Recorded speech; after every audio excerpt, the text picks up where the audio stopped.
नमस्कार मंडळी, आम्ही घेऊन आलो आहे बिग अशी टाउनशिप शेलूमध्ये. या खुर्चीमध्ये तुम्हाला स्विमिंग पूल, क्लब हाऊस, AC जिम या सर्व सुविधा उपलब्ध आहेत. चला तर आपण पाहू lobby.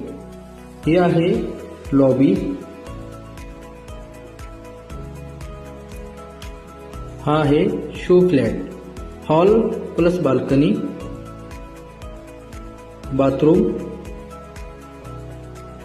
Toilet,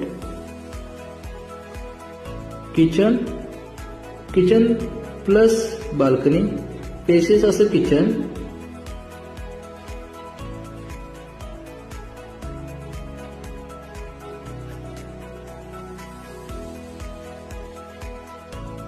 bedroom plus balcony, spaces असं बेडरूम,